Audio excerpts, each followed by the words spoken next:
Varicose veins కి సరైన చికిత్స కోసం సంప్రదించండి ఎవిస్ హాస్పిటల్. మదర్‌తో మీకున్న బాండింగ్ మేమెప్పుడు కూడా కొంత స్క్రీన్‌లో మీరు షేర్ చేస్తూ వినడం జరిగింది. సో, నాన్నగారు అంటే ప్రతి ఒక్క డాటర్‌కి కూడా ఫస్ట్ హీరో. ప్రతి అవును. అంటే ప్రిన్సెస్ అని కానీ, లేదు అంటే వాటెవర్. కానీ ఆ ఫాదర్‌తో ఉన్న మెమరీ ఓన్లీ డాటర్‌కి మాత్రమే మాత్రమే ఉంటుంది. తెలుసు. కొడుక్కి కూడా అంత ఎక్కువ ఉండదు. ఉండదు. అవును. సో, అంటే మీకు నాన్నగారికి ఉన్న ది బెస్ట్ మెమరబుల్ మూమెంట్స్ ఏంటి? సో, ఇప్పటికి స్టిల్ మిస్ అవుతూనే ఉంటారు నాన్నగారిని. అన్నవరం మేము తలుపులమ్మలోవా వెళ్ళాలి అంటే డాడీ తీసుకెళ్ళేవారు. ఇప్పుడు 2:30 ఆ టైంకి స్టార్ట్ అయితే మార్నింగ్ అక్కడ ఉండేవాళ్ళం అన్నట్టు. అలా అవన్నీ ఖచ్చితంగా మిస్ అవుతాను నేను. ఎందుకంటే అవి ఎప్పటికి కూడా ఇంకా తిరిగి రావు. నాకంటే అమ్మ ఎక్కువ మిస్ అవుతారు. ఎందుకంటే ప్రతీదీ ఇంక అన్నీ డాడీ మీదే డిపెండ్ అయిపోయి ఉన్నారు అమ్మ. ప్రతి ఒక్కటి కూడా అమ్మ ఎక్కడ బయటెళ్ళాలి, అమ్మ కాఫీ తాగాలి బయటకెళ్ళి. లేకపోతే అమ్మకి అసలు ఇంట్లో ఎక్కడ ఏమున్నాయి, ఎక్కడ ఏం పెడతారు, అక్కడ ఏమున్నాయి ప్రాపర్టీస్ కానీ, లేకపోతే ఏదైనా కూడా అన్ని డాడీనే చూసుకునేవారనమాట. మాకంటే మా మమ్మీని కాపాడుకోవడం మేము చాలా చాలా స్టిల్ ఇప్పటికీ కూడా మమ్మీని కాపాడుకోవడం చాలా కష్టపడుతున్నాం మేమైతే. ఎందుకంటే తనకి రీసెంట్ టైంలో చాలా చాలా చాలా ప్రాబ్లమ్స్ వచ్చాయి. ఇంకా ప్రాబ్లమ్ స్టిల్ ఉంది. అమ్మ కూడా చాలా సీరియస్‌గా ఉందనమాట. ఎప్పుడు ఎలా హెల్త్ ఎలా అవుతుంది అనేది కొంచెం ఆ భయమైతే స్టిల్ ఇప్పటికీ మాకుంది. డాడీ ఎప్పుడైతే అలా అయ్యారో కొంచెం మమ్మీ కొంచెం డౌన్ అయిపోవడం జరిగింది. కొంచెం ఇంట్లో ఆ టెన్షన్ ఎప్పుడు అలా రన్ అవుతూనే ఉంది. ఏంటి డాడీ ఆ మెమరీస్‌నన్నీ ఇంకా మాకు ఎక్కడి నుంచి వస్తాయి, ఎలా వస్తాయి అవన్నీ తీసుకెళ్ళడం. ఎంతమంది ఉన్నా, ఎంతమంది చేసినా డాడీని రిప్లేస్ చేసేవాళ్ళు ఎవరు ఉండరు. మా చిన్నన్నయ్య అయితే మా చిన్నన్నయ్య ఒకరోజు మేము సంక్రాంతి ఈవెంట్‌కి వెళ్ళినప్పుడు జస్ట్ వాళ్ళ ఇంట్లో పనిచేసే అబ్బాయికి ఎవరికో బాగలేదని బయటికి వెళ్ళారు. బయటికి వెళ్తే స్కూటీతో గుద్దారు మా చిన్నన్నయ్యని. నార్మల్ దెబ్బలు తగిలాయి. హెడ్‌లో ఏదో బ్లడ్ క్లాట్ అయిందని చెప్పేసి అన్నారు. నేను అప్పుడే వచ్చాను హైదరాబాద్ నుంచి, అప్పుడే విలేజ్‌కి వెళ్ళాను ఊరికి సంక్రాంతి టైం అని.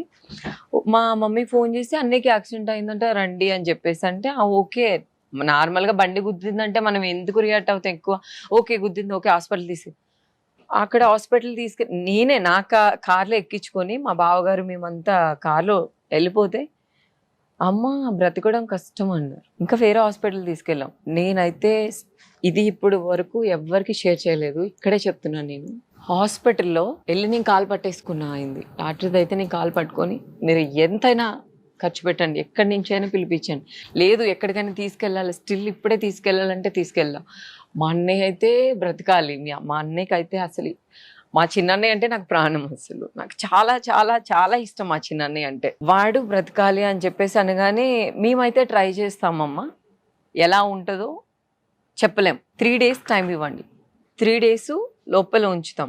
తనకి 3 డేస్‌లో నుంచి ఈ బ్రెయిన్ నుంచి బ్లడ్ కానీ లీక్ అవ్వకపోతే ఓకే.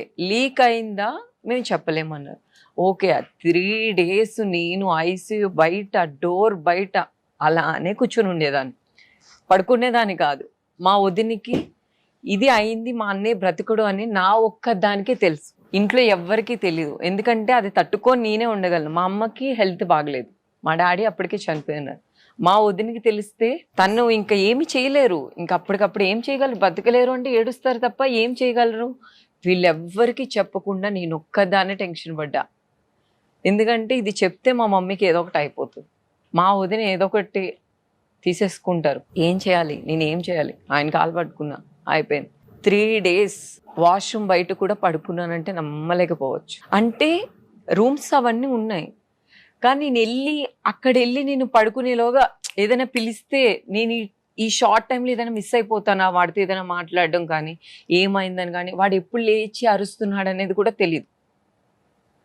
సడన్గా ఎప్పుడు లేస్తాడో తెలీదు, ఎప్పుడు అరుస్తాడో తెలీదు. వాడికి ఏమీ మైకం లేదు మా చిన్నన్నయ్యకి. వాష్రూమ్ బయట పడుకున్నాను నేను. అది ఎప్పుడో 2 years బ్యాక్. ఎక్కడ అంటే నాకు అది వాడిది ఏం మిస్ అవ్వకూడదు ఏమి. ఫస్ట్ డే ఓకే, ఇంకా టైం ఉంది, ఓకే పర్లేదు, ఇంకా ఏం చెప్పలేం, మీరు టెన్షన్ పడకండి అంటారు. ఓకే ఇంకేమైనా చేయాలా సార్, ఎవరినైనా పిలవాలా? అప్పుడు రోజా మ్యామ్ కానీ అందరూ కూడా నాకు కాల్ చేసి ఏం టెన్షన్ పడుకో వర్ష, మేము ఉన్నాం కదా. రోజా మ్యామ్ ఎప్పుడు ఎప్పుడు ఎప్పుడు ఏ ప్రాబ్లం వచ్చినా రోజా గారు ఉన్నారు అనే ధైర్యం నాకు ఇప్పటికీ ఉంటుంది. ఎందుకో నాకు తెలీదు. అంటే ఇంట్లో మన ఫ్యామిలీ ఒక సపోర్టర్ అంటారు కదా, మన ఇంట్లో స్ట్రాంగ్ అనొచ్చు కదా, అలాగా రోజా మ్యామ్ నాకు ధైర్యం. అంటే ఏదైనా అయిందంటే రోజా మ్యామ్ ఉన్నారు అనే ఒక ధైర్యం ఉంది. రోజా గారు అయితే అమ్మ నువ్వేమి టెన్షన్ పడుకో, ఏ ప్రాబ్లం వచ్చినా నాకు కాల్ చేయి, ఇక్కడ కాదంటే ఇంకెక్కడైనా ట్రై చేద్దామని. అప్పుడు ఎక్స్ట్రా జబర్దస్త్ షూట్ జరుగుతుంది, అప్పుడే కాల్ చేశారు. ఓకే, థర్డ్ డే అంబులెన్స్ ఎక్కించాను మా అన్నయ్యని. అంబులెన్స్ ఎక్కగానే ఒక్కసారి అనగానే నాకు మైండ్లో నాకేం పని చేయట్లా. ఏంటి ఇలా అంటున్నారు వీళ్ళేమో 3 days టైం ఇచ్చారు. ఈ స్కానింగ్ తీసుకున్న తర్వాత అక్కడ ఇంకా మనకి టెన్షన్ ఉంటుంది కదా, స్కానర్ తీసుకున్న వాళ్ళకి ఏమైనా చెప్తారేమో ఎలా ఉంది ఏంటి అనేది. మనకి చూసినప్పుడు రిపోర్ట్స్ వాళ్ళు కొంచెం చెప్పేస్తారు, మన టెన్షన్ అది బేసిక్గా కొంచెం. నేనంటే అక్కడ ఇష్టపడే వాళ్ళు కూడా కొంతమంది ఉండి బాగా సపోర్ట్ చేశారు. చెప్పారు అమ్మ బ్లడ్ ఇంకా లీక్ అవుతుంది, ఇంకా నేను డిసైడ్ అయిపోయా చచ్చిపోదామని. ఒక్కసారిగా వాళ్ళు అలా చెప్పగానే నేను ఎవరికి చెప్పను, మా మమ్మీకి చెప్పలేను, వీళ్ళకి చెప్పలేను, మా ఫ్యామిలీ మెంబర్స్ ఎవరికి చెప్పలేదు. మా బావగారికి వీళ్ళకి తెలుసు, వీళ్ళంతా కూల్గానే ఉన్నారు. ఏముంది నార్మల్గా మన ధైర్యం కోసం టెస్టులు చేస్తున్నారు, ఏమవ్వదని. నేను వీళ్ళందరికీ సర్ది చెప్పడం ఎంత పెద్ద కష్టం, నాలో దాచుకొని వాడిని కాపాడుకోవాలి. ఇంకా వదిలేసుకున్నా, ఇంకా హాస్పిటల్కి వెళ్ళి ఇంకా నా వల్ల కాక ఇంకా అంబులెన్స్లోనే అలా పడిపోయా. అయితే నన్ను తీసుకెళ్ళి మళ్ళీ సిలెన్స్ పెట్టి ఆయన పిలిచి ఏ ప్రాబ్లం లేదు, థర్డ్ డే ఏ ప్రాబ్లం లేదు, రూమ్కి తీసుకెళ్ళి. నాకు నమ్మకం లేదు, అంటే ఏదో ప్రాబ్లం ఉంది అందుకే వీళ్ళు రూమ్కి తీసుకెళ్ళమంటున్నారు మా అన్నయ్యని, తగ్గలేదు అయితే వీడికి ఏదో అయింది అనగానే ఇంకా నేను రూమ్కి తీసుకెళ్ళాము. అయిపోయిన తర్వాత ఇంకొక పెద్దవాళ్ళు వచ్చి ఎక్కడ బెంగళూరు అక్కడి నుంచి కూడా ఇంకా నాకు ఆ టెన్షన్ ఆగక అందరిని పిలిపించి చేపించి అని అయిపోయిన తర్వాత ఏం ప్రాబ్లం లేదమ్మా మేమున్నాం కదా అనేసి అన్నారు. ఆ రూమ్లోకి వెళ్ళిన తర్వాత వాళ్ళు ఎప్పుడైతే వచ్చి అలా అన్నారో నేను నిజంగా వాళ్ళ కాళ్ళు పట్టేసుకున్నాను. నేను మా అన్నయ్య నాకు బతికిచ్చారు అని. అదైతే నేను ఎప్పటికీ మర్చిపోలేను. ఈ విషయం మీ అందరికీ ఎందుకు నేను ఇప్పుడు ఇక్కడ చెప్తున్నానంటే, ఈ అశ్రద్ధగా బైక్ డ్రైవ్ చేసే వాళ్ళు అవ్వచ్చు, లేకపోతే ఈ డ్రైవింగ్స్ రీసెంట్ టైంలో మనం ఎవరో కార్తో గుద్దితే 3 అమ్మాయిలు వెళ్ళి చనిపోయారు. వీళ్ళు చేసే ఆ చిన్న చిన్న మిస్టేక్స్ వల్ల మా అన్నయ్యని గుద్దింది ఒక చిన్న బైక్ ఒక స్ట్రీట్లో, కానీ గుద్దగానే జస్ట్ హెడ్కి తగిలేసి బ్లడ్ నోస్లోంచి ఇక్కడ బ్లడ్ వచ్చేసి. అందుకే ఇలా కేర్లెస్గా డ్రైవ్ చేయొద్దు. ఎందుకంటే డ్రైవ్ చేసి గుద్దిన తర్వాత మీ ఫ్యామిలీ మీరు బాధపడతారు, ఈ ప్రాబ్లం ఫేస్ చేసే వాళ్ళు ఈ ఫ్యామిలీ కూడా బాధపడతారు. దయచేసి మన ఫ్యామిలీలో పక్క ఫ్యామిలీలు కూడా చాలా ఇంపార్టెంట్ పర్సన్స్ ఉంటారు, ప్రతి ఒక్కరు ఇంపార్టెంట్. కాబట్టి డ్రైవింగ్ చేసినప్పుడు చాలా జాగ్రత్తగా అందరూ డ్రైవ్ చేయండి ప్లీజ్. ఎందుకంటే ఇది నేను ఎప్పటికీ మర్చిపోలేని విషయం. హాస్పిటల్లో అప్పుడు నాకు కరోనా కూడా వచ్చింది అదే టైంలో.